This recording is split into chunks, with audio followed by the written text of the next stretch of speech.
Hi అందరికీ. Welcome back to my channel. మేము చిదంబరం నుంచి నైటే బయలుదేరి పాండిచ్చేరి వచ్చేసాం. వచ్చేసరికి 12 అట్లా అయింది. మాకు పాండిచ్చేరిలో ది వర్స్ట్ ఎక్స్‌పీరియన్స్ అనమాట. మేము బుక్ చేసిన స్టేకెళ్తే బుక్ అవ్వలేదని చెప్పారు. రూమ్స్ ఖాళీ లేవని చెప్పారు. దాని తర్వాత వేరే స్టే చూసుకున్నాం. అంటే మా ఆయన వాళ్ళు ముందొచ్చినారు ఫ్రెండ్స్‌తో.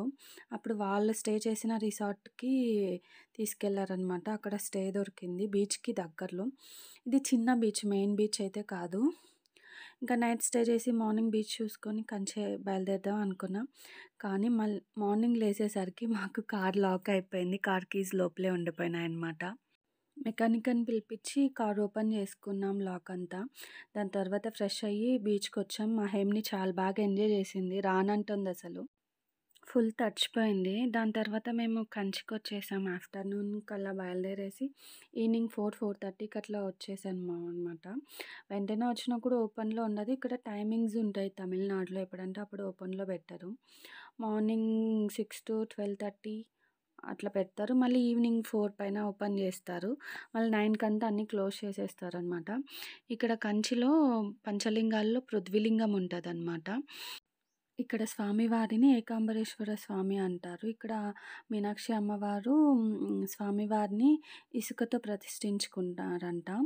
ఇక్కడ తర్వాత కంచి కామాక్షి అమ్మవారు చాలా దగ్గరే పక్కనే ఉంటారు. కామాక్షి అమ్మవారి టెంపుల్‌కెళ్ళిపోయాం దర్శనానికి. అది మేము ఫ్రైడే వెళ్ళామనమాట. చాలా మందున్నారు.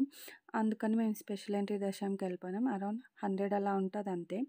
అదే రోజు తమిళనాడు సీఎం గారు ఉంటారు కదా! వాళ్ళ వైఫ్ వచ్చారనమాట.